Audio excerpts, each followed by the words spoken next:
이상을 감지하고 승객들이 승객실에서 벌떡 일어나거나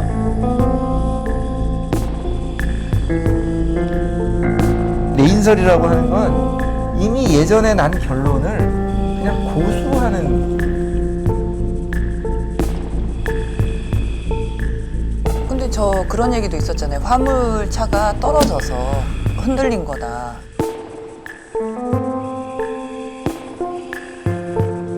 제일 중요했던 이 사고 원인이 뭔가에 대해서는 흐릿해져 버린 것 같아요.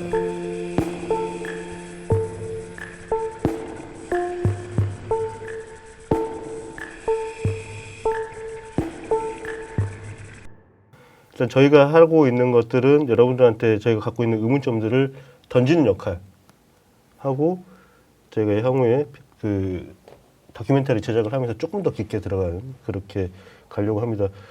오늘 얘기는 세월호 애들을 우리가 가장 크게 생각하는 문제 중에 하나. 사고는 났다고 쳐요. 근데 왜 구조를 하지 않았나? 한 이 문제 가장 큰 문제인데 저도 그날 아침에 생생하게 기억을 하고 있거든요. 아침에 제가 저한테 사진 수업 받으시는 분들을 모시고 선유도 공원에 이제 촬영을 가고 있었는데 가는 동안에 그런 뉴스가 나왔어요. 10시 좀 넘어서 뭐 전원 구조했다. 그래서 그러면 그렇지. 그 연안에 있는 여객선이고 저도 이제 해병대 출신이기도 하고 해서 그 해병 수색대나 이 구조대들이 얼마나 잘하는지 알기 때문에 당연하다 이렇게 생각을 하고 있었는데 그리고 들린 소식이 그게 오보였고 그때의 충격이 잊혀지지가 않거든요. 그러니까 일단은 이해가 안 갔어요. 이해가. 이게 왜? 물속에 빠진 사람들도 건져서 나온 애들이 가면 되는데 이게 왜 안 되지? 말이 안 되는 거예요. 근데 그 의문을 저희 시청자들도 가장 크게 갖고 계실 거예요. 오늘부터는 그 얘기를 좀 우리 진행을 해보죠. 왜 구조하지 않았는가 할 때 그런 말도 하잖아요. 구조하려고 노력을 했을 것이다. 근데 무능해서 못했다라고 얘기를 하는데 그럼 구조하려는 시도는 했었는가도 얘기를 하고 싶어요. 오늘 이제 첫 번째 볼 영상을 보시면 구조를 안 한 게 맞구나 이러실 것 같거든요. 그럼 영상 한번 보시고 얘기를 나눠보죠. 여보세요? 태영아.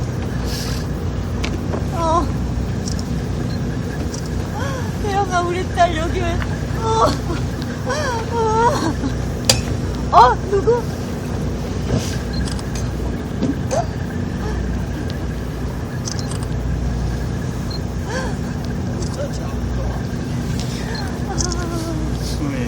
우리 딸 아직 못 나왔어. 태영아, 어떡해. 예, 형님, 저 지금 현장에 와 있습니다, 형님. 잠수부들은 투입 하나도 안 되고. 태영아, 지금 사고 현장에 왔는데 아무도 구조를 안 하고 있어. 한 명도 안 들어갔어요. 지금 그때 지금 여기서 봤을 땐 대략 한 5m 정도 지금 선민만 나와 있습니다. 5m 정도. 선수가 5m 정도 나와 있고 형님. 옆에 지금 폴리스라인 찍고 지금 방지 작업만 하고 있습니다. 좀만 더 써달라고 하세요. 좀만 더. 네, 알겠습니다, 이제. 태영아, 기도 좀 해줘, 제발. 우리 애들 뱃속에서라도 살아있게 기도 좀 해줘. 큰딸, 우리 큰딸. 제발 기도 좀 해줘. 태영아 못 나왔어.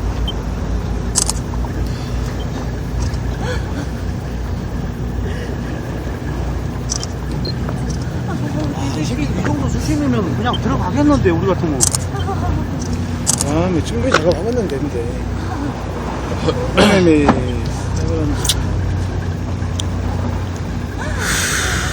일단 들어가셔가지고 선사측하고 얘기하고 민간이라도 투입시켜주라고 하세요. 이 정도면 충분히 들어가요. 이 정도 수심이면. 얕잖아. 파도가 지금 이게 왜 못 들어간다는 거야? 왜 지그들은 조류가 빠르다고 하는데 이 정도 저리면 충분히 들어가요. 있어요, 그냥. 지금 이제. 줄 달고. 바람도 안 불고. 아니 수변 정찰만 하고 있어. 방제 작업만 하고.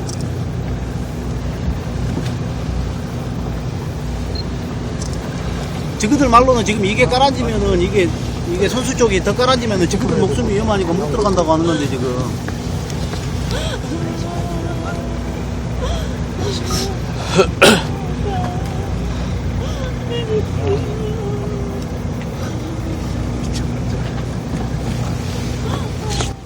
거의 없어. 배가 지금 요것밖에 없어. 요것밖에.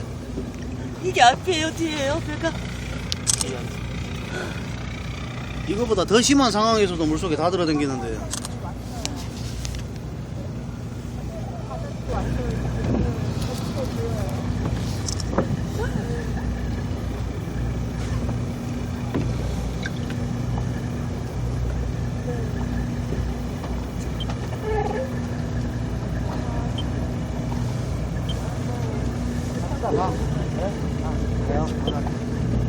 작업도 안 하고 사장님 돌아가실게요.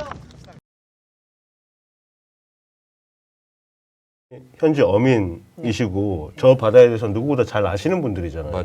근데 저분들이 지금 계속 말씀하시는 게 이 정도 상황이면 안에 조류가 조금 있다고 해도 충분히 들어가서 작업할 수 있다라고 계속 반복해서 말씀을 하시고, 그리고 지금 보이는 거는 조명탄 2개 떠 있는 거 외에는 작업하는 뭐 바지선이라던가 이런 게 전혀 안 보이네요. 네. 그 바지선도 저희 가족들이 요청해서 나중에 바지선이 오는 거고요. 네. 처음부터 그러니까 구조하려고 했으면 네. 이게 구조 매뉴얼이 있을 거 아니에요. 저희는 모르지만 네네. 뭐 바지선을 대고 그러니까 어민들이 저희한테 얘기를 해주더라고요. 먼저 바지부터 빨리 갖다 대라. 배 옆에 대고 그다음에 거기서부터 잠수부들 동원해가지고 작업 들어가야 된다라고 저희한테 알려주셨어요. 그래서 저희가 요청을 하면 그때서 이제 바지들이 오고. 그러니까 정부가 알아서 처음부터 이렇게 이렇게 자율적으로 자기들이 알아서 했던 부분은 전혀 없었거든요.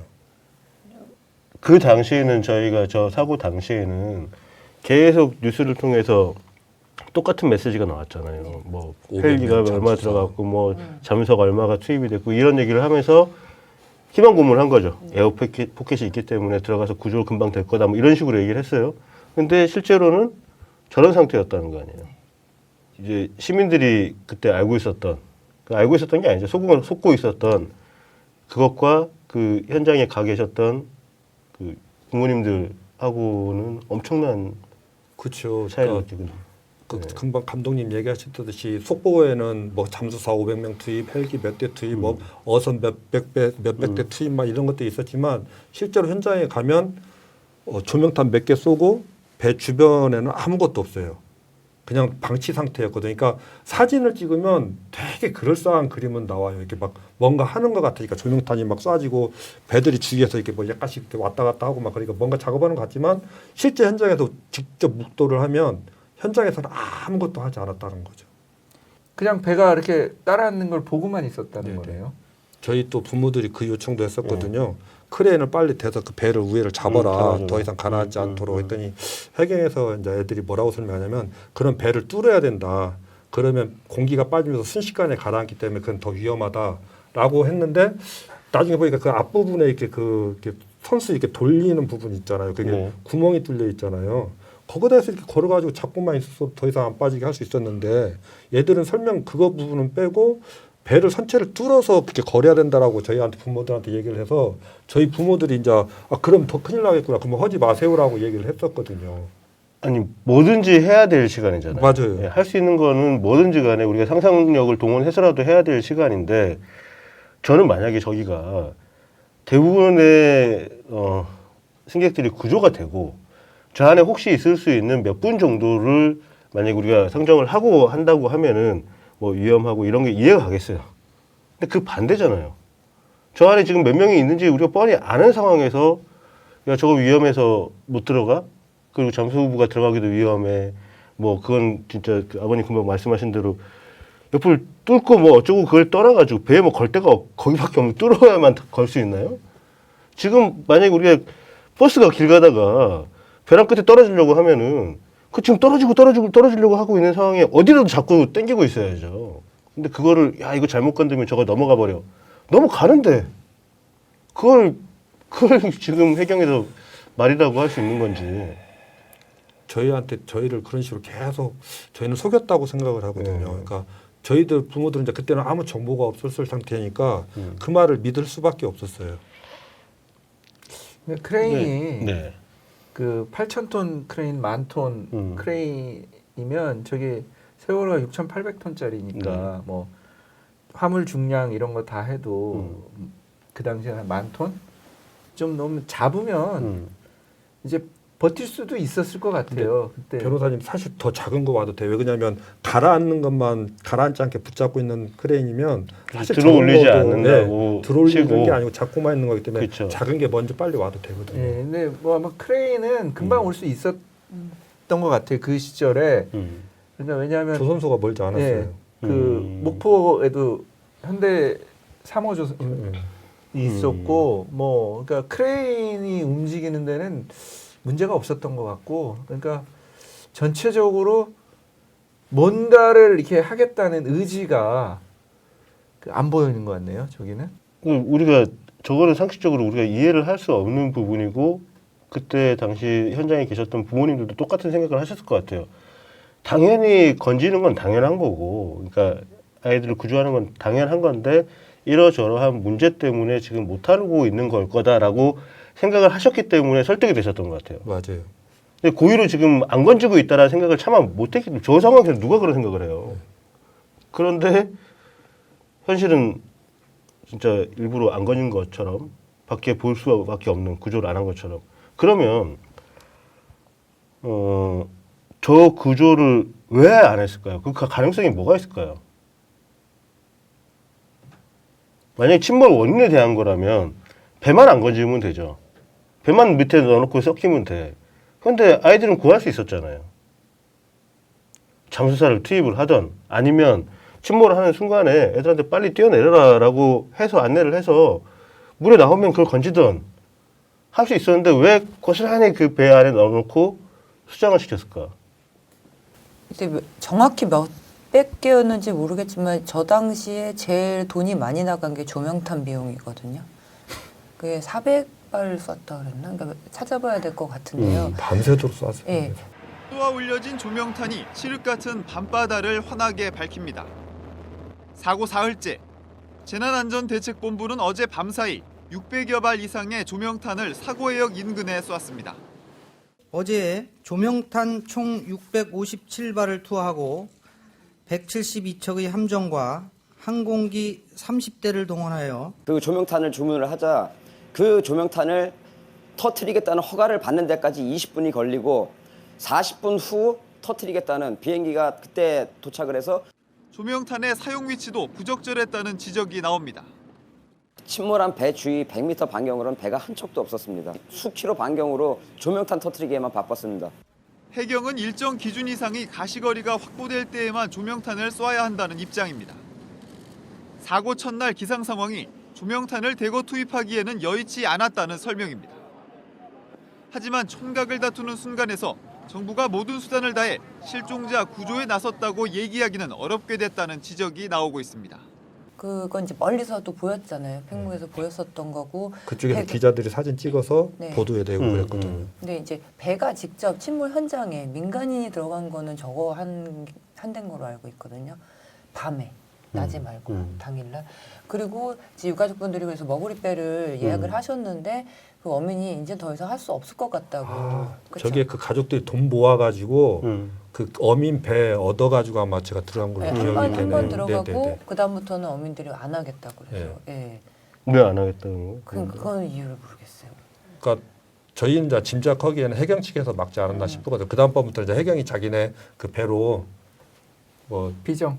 피정으로 그냥 계속 왔다 갔다 하면서 부모들 하게 해준다고 이제 그렇게 해놓고 어민들은 못 움직이게 막은 것 같아요.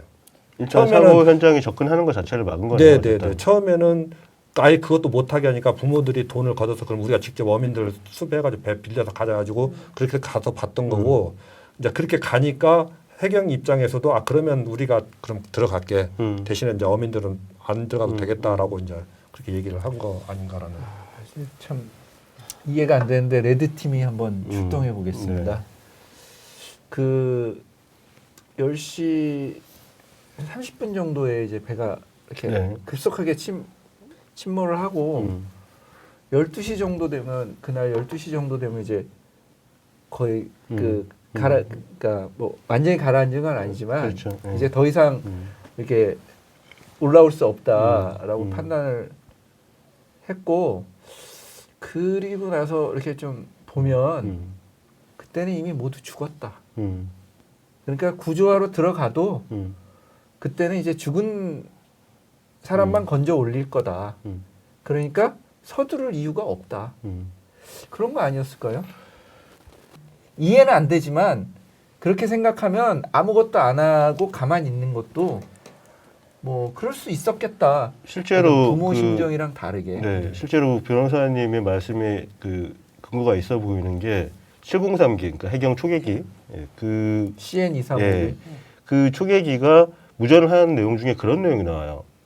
이제 많이 가라앉았고 더 이상 구조할 인원이 없을 것 같다라고 얘기하고 헬기들을 철수시키고 하는 그 조종하는 얘기가 나오거든요. 그걸 보면은 그때가 아마 제가 아까 시간이 정확하게 기억이 안 나는데 한 12시경부터는 그렇게 판단을 한 것 같아요. 그러니까 오히려 헬기가 다가가는 게 니네가 위험하니까 빠져라라고 안내를 하는 것처럼 보이거든요. 근데 그건 구조를 할 수 없는 헬기나 네. 그냥 일반적으로 구조를 할 수 없는 거지 생존이 아니라고는 아닌 거잖아요. 그러니까 배가 깔아앉았으면은 그때부터 이제 잠수사의 역할이니까 본인들은 할 수 없다는 거 아닐까요? 그렇게도 볼 수 있겠네요. 그러니까 왜 때문이냐면 여기 PPT를 보시면 네. 이거 이춘재 해경 경비 안전국장의 녹취 네. 인데 이게 이제 해경 경비 안전국장이었었죠. 이 사람이 했던 말이 이거예요. 4월 18일경 21시경에 기포가 대량 발생하면서 기름이 유출된 시점에 배가 옆으로 누운 시점에는 생존 가능성이 전혀 없게 되었다고 보는 것이 맞다. 그러니까 3일 있다가 목포 해경의 경비안전국장이 이렇게 생각을 했다면 3일 동안은 생존 가능성이 없다고 생각하진 않지 않았을까요? 그렇죠. 이때는 그 기포가 대량 발생하면서 이 기포는 그 전까지 이제 시민들 속였던 네. 에어포켓이 빠져나가기 때문에 물이 다 들어찼기 때문에 더 이상 상존은 못했을 거다라고 판단하고 그러면 요 이전까지는 생존 가능성이 있었다라고 본인들도 믿었다는 얘기네요. 그러면 왜 저 순간에 아무도 저 배 근처에 가서 뭔가를 하려고 하지 않았냐는 거죠. 그리고 저는 저기 헬기가 떠 있거나 하지 않았죠. 아니, 있었을 수도 있어요. 네. 그 헬기는 네. 그렇죠. CN235기가 이렇게 통제했던 헬기는 네. 그 10시 반까지 10시 30분까지 이렇게 바스켓 내려가 가지고 그 이제 생존자 구조하는 역할을 했던 거고요. 그다음에 나머지 그리고 그러니까 이제 10시 반쯤 이렇게 침몰하고 나서는 그 구조 헬기는 철수를 했고 그다음에는 뭐 해경 해경 청장 나른다 뭐 1번 이러면서 이제 그때 함정 3,000호인가 네. 가 그 12시쯤에 거기서 그 선상회의를 해요. 네. 그러니까 이 참사에 대해서 그러니까 그때 그 현장에 뭐 고위 간부들 이렇게 실어 나르는 뭐 그런 역할을 했던 것 같은데 그러니까 이제 헬기가 구조하는 그 역할은 10시 반쯤 끝났죠. 그러니까 근데 저는 조명탄을 쏘고 하는 거는 그 수면 위의 상황을 보면서 혹시라도 뭐 떠오르게 될 수 있는 사람들도 있고, 그러니까 나중에 이제 유실 문제도 생기고 나중에 그랬던 것처럼 생존자가 나올 수도 있잖아요. 그런 상황에서 누군가는 지켜보고 있어야 되는데 지금 여기 그 영상을 보면은 어민들 배를 타고 간 부모님들 외에는 아무도 없어 보이거든요. 저의 뇌피셜은 네. 그 배가 들어올 때 철수를 했다가 그 배가 빠지고 나면 자기들이 해야 되는 작업을 하지 않았을까. 왜냐하면 조명탄을 과하게 많이 썼단 말이죠. 그러면 계속해서 그냥 보여주기 식으로 멀리서 사진 찍으라고 조명탄만 했을 것 같진 않아요. 그렇지는 않겠죠. 예, 그 1시간 반 정도 들어간다면서요, 침몰 현장까지. 네. 그러면 우리들은 보고 그냥 나오면 끝인 거거든요. 찍어봤자 멀리서 찍을 수밖에 없으면 거기에서는 조명탄을 쏘면서 무언가 모종의 작업을 하고 있었다. 예, 무엇이 됐든 그 예를 들면은 뭐 안에 들어가서 CCTV를 꺼내 오려고 했을 수도 있는 거고 무엇인지 모르겠어요. 왜냐하면 그 GPS 플로터도 지금 제대로 안 돼 있잖아요. 그러니까 사고가 나면 확인할 수 있는 것들이 대부분 지금 소실되거나 존재하지 않는단 말이죠. 그러면 그런 예를 들면 네. 그렇지 않을까 하는 그런 뇌피셜을 가져. 저희 부모 입장에서도 항상 첫 번째 드는 의문이 왜 구조하지 않았는지에 대한 것들을 계속 질문을 하고 있는데 대답해 주는 데는 아무도 없거든요.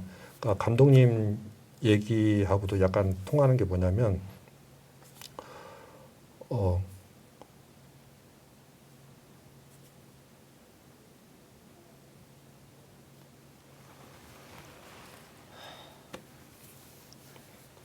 갑자기 막 하얘지네요. 상황이. 아이들 구하는 작업보다도 뭔가 지금 더 다른 작업이 급했을 수도 있다라고 지금 얘기를 하시는 거잖아요. 그게 틀린 얘기는 아닐 수도 있겠다라는 생각은 동의를 하는 거죠. 그렇지 않고서야 저렇게 방치할 수는 없다. 같은 사람의 입장으로서라도 아무리 왼수 같은 사람이더라도 일단 물에 떠내려가면 사람 손을 잡아주는 게 사람 심정인데 거기에 더군다나 아이들, 자식 같은 아이들이 있는데 그냥 놔뒀을까요? 저는 그렇게 생각 안 하거든요. 근데 조금 생각을 해보면 아까 우리 시창 아빠가 말씀하신 것처럼 하잠줄도 이제 가족이 얘기를 하고 바지도 갖다 붙이고 하잠줄도 하잠줄이라는 게 잠수가 타고 내려가는 줄이잖아요. 근데 이제 그게 없는 상황에서는 뭔가 모종의 작업을 할 대상은 저 수중에 있는 거예요. 그러면 이제 바지도 갖다 붙여놓고 바지선을 붙여놓고 하잠줄 같은 걸 해야 그 들어가서 그러니까 왜냐하면 배 안에 들어갔다가 못 나오면 그냥 그렇죠. 끝이거든요. 그러니까 특히 하잠줄 없이 막 들어갈 수는 없어요. 그리고 도면이라든가 그리고 이 뒤집힌 현황에서 도면이 이 현황 어떻게 연결이 되고 어디를 포인트를 어떻게 찍고 들어가야 되는지를 점검하지 않고 들어가는 것은 거의 죽으러 보내는 거나 마찬가지거든요. 근데 저기 상황에서 그런 거는 좀 안 보인다는 거죠, 오히려. 그러니까 의심은 할 수 있지만 제가 볼 때 그러니까 밖에서 뭘 할 수는 있어요. 근데 배 안에 세월호 안에 들어가서 뭘 하는 건 준비를 하고 들어가야 된다는 거죠. 그러니까 그냥 수영해서 들어갔다가 뭐 이렇게 보고 나올 수 있는 건 아니니까. 우선은 지금 3일 정도를 아무것도 하지 않고 그냥 세월을 내버려 뒀다. 그거 자체가 우리가 이해할 수가 없기 때문에 혹시 그 사이에 뭔가 다른 작업을 하기 위해서 그 구조 활동 자체를 안 한 거 아닌가.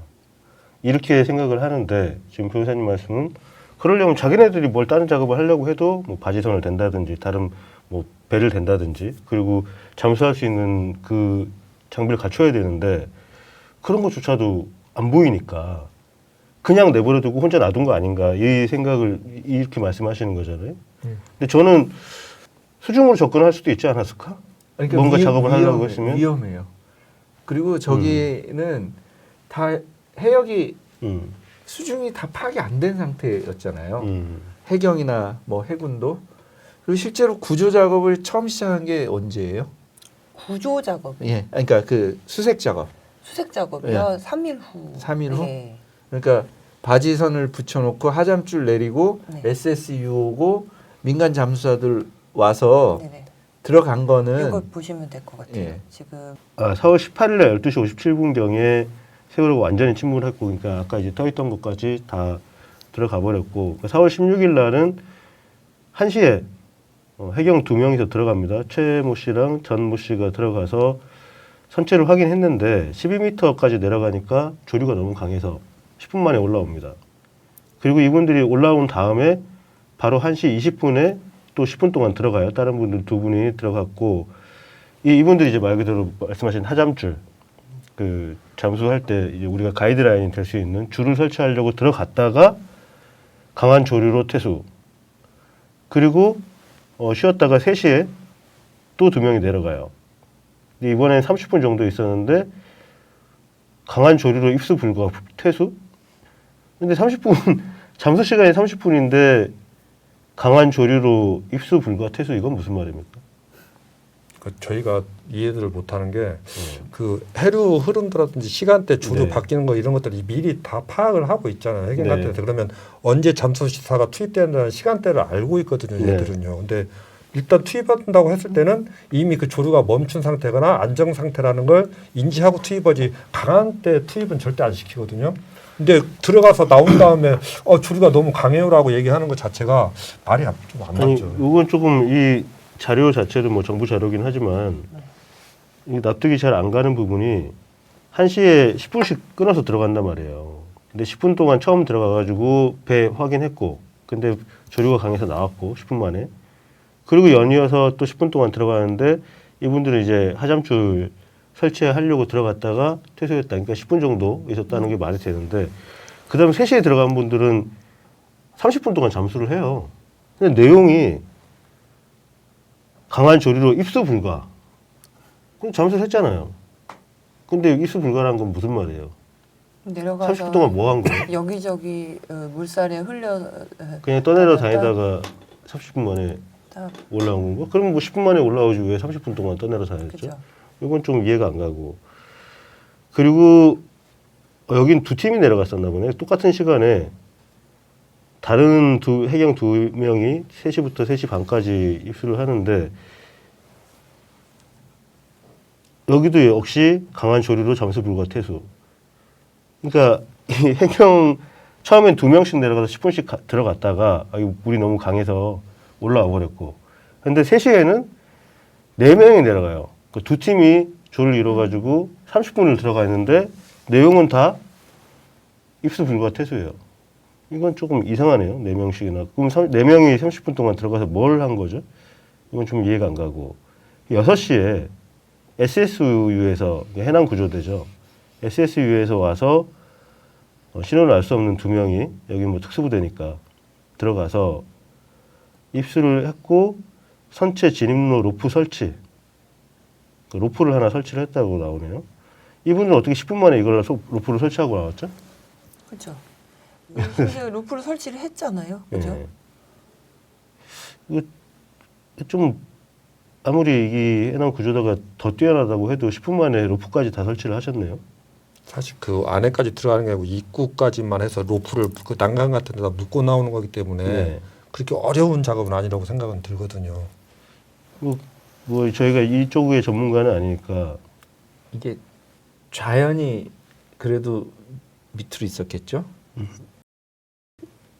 첫날에도 기울어졌을 때 세월호가 자연이 밑에 있어. 이렇게 그러니까 내려갔다고 봐야죠. 이렇게 네. 그러니까 네. 이렇게 거꾸로 돼도 거꾸로 자연이 돼서 좀 더 밑에고 네. 우연은 약간 위에. 이게 그 선수 부분은 약간 더 떠 있는 예, 부분. 그러니까 이렇게 돼 있을 때도 좌연 부분이 조금 더 밑으로 가 있고 우연 부분 위쪽에. 그러면 좌연 스러스트 쪽은 조금 더 내려가야 되고 우연은 조금 덜 내려가도 되고 그런 거 아니었을까요? 여기 보면 선수 좌연 우현 스러스트 방향이라고 하는 게. 그러니까 우현은 가깝다는 얘기죠. 수면에서 좀 가까운 거죠. 이렇게 다 물속으로 들어가 있지만. 그럼 처음에 그쪽을 먼저 왜 안 메고 왜 그러냐? 근데 세월호가 자연으로 이렇게 침몰했잖아요. 네네. 그러니까 자연을 뚫으려고 먼저 했을 수는 있겠죠. 왜냐하면 이게 우연은 위쪽이니까 자연 위쪽으로 그 뭔가 그 길을 뚫어놔야 예를 들면 승객들도 좌연 쪽에 많이 몰려 있을 거 아니에요. 배가 이렇게 기울었으니까. 쭉 이날 이제 첫날 작업한 내용 한번 쭉 보자면은, 그리고 6시 10분 이때를 이제 4명이 내려갔네요. 해경에서도 같이 내려갔어요. SSU도 내려가고 해경에서도 똑같은 시간대에 8시 10분, 그러니까 이제 6시부터 6시 10분까지 10분 동안 잠수를 했는데 이때는 우연 트러스트 방향으로 입수를 했어요. 이 한모 씨랑 최모 씨가 10분 만에 올라왔어요. 그리고 6시 17분부터 6시 28분까지 11분 동안 다시 들어가요. 올라오자마자 다시 들어간 것 같아요. 그래서 수중 25m까지 진입 로프 설치, 현창 3개통에 선내 해수 유입 확인, 그리고 최모 씨는 18일 20일 날 챔버 치료를 했고, 그리고 16일 마지막으로 이제 이때 16일 날 들어갔는데 이게 6시 33분부터 35분까지 2분 들어갔어요. 이때는 강한 조류로 상승 SSU에서 들어갔는데 이건 뭐 들어가자마자 나온 것 같고요. 2분 만에. 일단 저는 여기서 잘 납득이 안 가는 거는 처음에 10분씩 들어갔다가 그리고 이후에 4명이 동시에 30분 동안 들어간단 말이에요. 근데 이 4명이 30분 동안 들어가서 한 작업이 아무것도 없어요. 그냥 입수 불과 퇴수예요. 근데 이제 그냥 제가 막연하게 생각을 해보자면 처음에 10분 동안 두 팀이 들어갔잖아요. 그러니까 처음에 3시에 들어가고 3시 10분에 들어가고 각각 다른 팀이 한 번씩 나눠서 갔어요. 그럼 둘이서 뭔가를 확인했을 거라고 봐요. 확인하고 그 다음 시간이 30분 동안 길게 잡은 거는 그때는 SSU도 그러니까 같이 들어갔을 때는 뭔가를 하려고 들어갔다라고 보는 게 맞아요. 그러니까 처음에는 확인을 하고 그 다음에 30분 정도 시간을 좀 길게 잡고 뭔가를 했을 것 같은데 여기 뭐 했다는 얘기가 전혀 없어요. 처음에 우리가 봤던 영상이 정확하게 언제 찍힌 영상이죠? 당일날 4월 16일 날 네. 밤 8시 42분 8시 26분? 26분? 네, 뭐 8시 조금 넘어서. 그러면 여기 시간을 보면은 처음에 4월 16일 날 작업을 한 마지막 시간대가 6시 33분이거든요. 네. 이때 2분 들어갔다 나오고 그럼 철수를 했다는 얘기네요. 그리고 야간에 이제 작업을 하는데 17일 날 0시 그러니까 자정에 들어가서 한 15분 정도 그리고 또 3시 10분 1시 10분에 들어가서 2분 그리고 3시 10분에 들어가서 한 21분 3시 34분에 들어가서 9분 5시 30분에 들어가서 20분 6시에 들어가서 20분 뭐 이런 식으로 지금 작업을 그 다음 날은 쭉 해요. 근데 이게 그러면은 아까 부모님들이 도착했을 시간에는 얘네들이 다 빠졌다가 다 철수를 했다가 아무도 없는 상태에서 이미 조명탄은 띄워놨고 조명탄은 계속 쐈다면서요. 네. 근데 자정부터는 다시 작업을 재개한 걸로 보이는데 그럼 공무원들이 6시 되면 다 퇴근한 거예요? 6시 칼퇴근하고 없다가 야간조가 투입이 된 거예요? 왜 이 시간이 비죠 이만큼? 근데 이게 제가 그 특조위 때 잠수사가 그 들어갔던 걸 생각해 보면 저희는 하루에 한 번 들어갔어요. 네. 맞아요. 왜 그랬냐면 네. 조류가 셀 때 들어가면 우리는 구조받을 그게 아무것도 없었거든요. 왜냐하면 그 119에다가 우리 혹시 사고 나면 위험해지면 구조해 주라고 지원 요청을 했는데 아무 응답이 없고 해수부한테 우리 특조위가 들어간다고 해도 아무도 없으니까 우리 스스로가 살아나와야만 했기 때문에 그날 물때가 가장 좋은 시간 새벽 6시 뭐 아니면 7시 뭐 요럴 때 딱 그 골라서 들어갔었어요. 그리고 우리는 한 45m 수중 45m 50m까지 내려가려고 했기 때문에 진짜 물때가 좋은 때가 아니면 그 들어갈 수가 없었거든요. 네. 그러니까 저는 이제 그 경험에 비추어 볼 때 그 지금 이 해경들은 오히려 이랬을 가능성이 있는 게 이 사람들은 한 명이 막 1시간씩 들어가서 버텨야 될 필요성이 별로 없는 거죠. 왜? 역량이 충분하고 뭐 네. 이렇게 지금 들어갔다가 또 좀 이따 딴 사람이 들어가면 되고 그리고 오늘 하루에 다 끝내야 되는 게 아니라 한 며칠 동안 이 작업을 할 수 있으니까 그래서 이거는 오히려 좀 실제로 얘네들이 이랬을 것 같다는 생각이 들고 그러니까 얘네가 진짜 치밀하게 준비했다면 이렇게 여러 번 들어갈 게 아니고 물때가 가장 좋을 때를 골라서 진짜 산소통 한 2-3개 옆에 차고 보조 한 몇 명 해가지고 그 1시간씩 버틸 수 있는 그런 식으로 들어가서 뭘 하지 않았을까 오히려 제가 만약에 제가 이때 여기서 기획을 했다면 그러니까 좀 그런 생각이 들어요. 또 레드팀인가요? 네. 근데 변호사님 말씀에는 충분히 일리가 있는데 만약에 이 자료가 사실 그대로를 기록한 거라면 그 말씀이 맞을 수 있죠. 근데 저희는 이 자료부터 일단 의심의 눈초리로 봐야 되는 상황이고 이 잠수사들 기록하는 게 처음에 정확하게 기록이 안 돼 있었어요. 나중에 이제 가족들이 요청하고 막 그러니까 그때서 부랴부랴 막 지나간 거 기록하고 해서 막 이게 안 맞는 부분이 있고 막 그런 부분들이 있었거든요. 소급을 해서 적은 거기 때문에. 네네네. 그러니까 이것도 사실은 이게 정확한 시간에 그 시간에 했다라고 볼 수는 사실은 위에 없어요. 설명이 있어요. 해군 자료를 참고해서 했다고는 나오는데. 예. 그리고 이게 좀 약간 의문이 드는 면도 있네요. 한 사람이 네. 진짜 최 씨요? 뭐 이렇게 막 시간을 막 달아가지고 하루에 몇 번씩 못하죠. 잠수하는 게 이게 진짜 그냥 물에 들어갔다 나오는 거는 가능한데 그렇죠. 좀 수중 깊이 들어가는 거는 이거 되게 감각 때문에 안 돼요. 네, 되게 위험한 거거든요. 그러니까 이 당시에 한번 예를 들어서 수심 25m까지 들어갔다 나오면 그 감압 챔버에서 이걸 좀 해줘야 되잖아요. 그때 그 그러니까. 삼천구함인가 경비함인가 어떤 큰 군함에 그게 이 감압 챔버가 있어가지고 거기까지 가서 감압하고 왔다는 얘기는 들은 기억이 있거든요. 청해진함? 그러니까 그 군용 그 군함 군함 안에 삼천구함? 감압 챔버가 있어서 작업하고 그쪽으로 빨리 이송이 돼서 거기서 감압하고 또 다시 왔다 뭐 이런 얘기는 들은 기억이 첫날에 있습니다. 보면 한모 씨하고 최모 씨가 뭐 네 이게- 번씩 들어가요, 네 번씩. 이건 좀 뭐 그러니까 하여튼 제가 잘 모르긴 한데 네. 하루에 짧은 시간에 이렇게 여러 번 그러니까 입수하는 건 그러니까 그냥 물에 뛰어드는 건 뭐 그건 가능한데 가능하죠. 그러니까 네, 아까 네, 말씀하신 아빠가 퐁당퐁당이다라는 건 가능한데 실제로 이렇게 뭐야 수중으로 20m, 30m 들어가려고 했으면 이렇게 못했을 것 같아요. 하루에 한 번 내지 두 번 예, 들어가는 그러니까- 것도 거의 목숨 걸고 들어간다고 얘기하거든요. 예, 제가 듣기로 2번 잠수사가 하루에 2번 힘들다 그랬어요.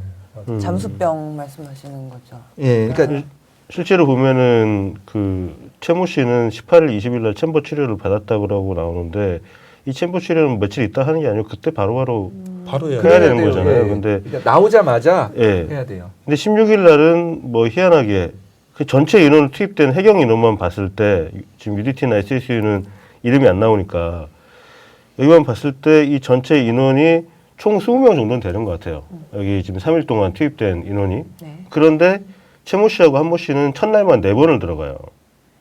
그건 좀 총 잠수 시간을 보면 1시간 정도 가량을 물속에 있었던 걸로 보이거든요. 그 중에 한 번은 12m 정도 들어갔다라고 써 있고, 그리고 또 그 중에 한 번은 25m까지 들어갔다. 이분들이 굉장한 그 울트라 마린이라서 이 여러 번 할 수 4번을 들어갈 수 있습니다. 그러니까 저희가 들은 얘기로는 해경 그 잠수사분들도 SSU 출신이나 이런 분들이 다시 해경으로 와가지고 그 작업을 대부분 한다고 그렇게 하겠죠. 그렇게 얘기를 하더라고요. 근데 하여튼 좀 그래도 좀 무리한 작업이죠. 예, 그러니까 아마 저는 오히려 네.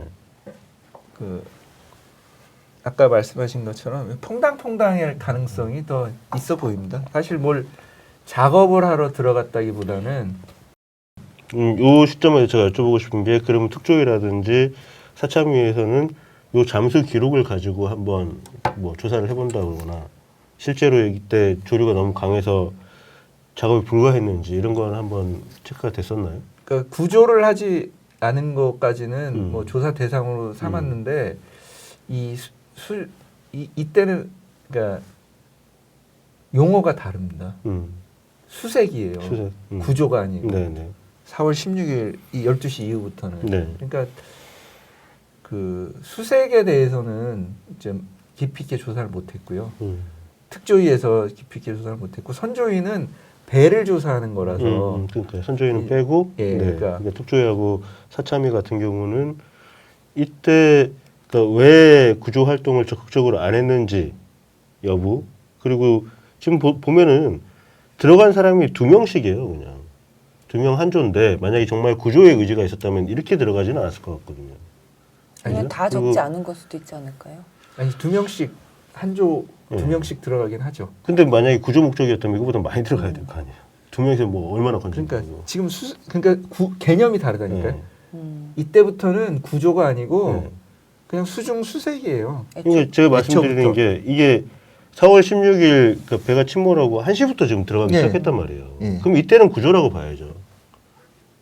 그거는 이제 제가 모르겠는데 그러니까 그 시절에 그 이미 그 구조는 포기했던 게 아닌가. 저는 아까부터 말씀드리지만 그런 상황에서 자기는 이미 포기한 상황에서 언론에는 뭐 에어포켓이라든지 뭐 골든타임 그때 다 나온 말이잖아요. 거기도 구조 인력이라고 표현을 해요. 구조 인력 몇명 투입. 뭐 골든타임이라든지 이런 말 가지고 농락하고 있었다는 얘기잖아요.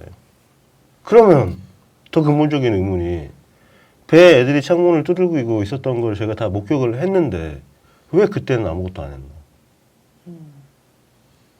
그것도 말이에요. 배가 이미 가라앉았기 때문에 자기네들은 이미 이거는 우리가 언론에는 저렇게 보도하도록 내버려 두자. 어설픈 전문가들 내세워가지고 뭐 에어포켓이 있니 몇 시간을 생존할 수 있니 이런 얘기 하게끔 내버려 두자. 그런데 우리는 이미 포기했어. 우리가 천천히 이거 수색이나 하자. 이런 개념을 가졌다면 그러면 그 전에는요. 배 애들이 멀쩡하게 타고 있을 때는 왜 안 했냐는 거죠. 그 전으로 가면 왜 가만히 있으라고 했냐는 그러니까요. 것까지 가겠죠.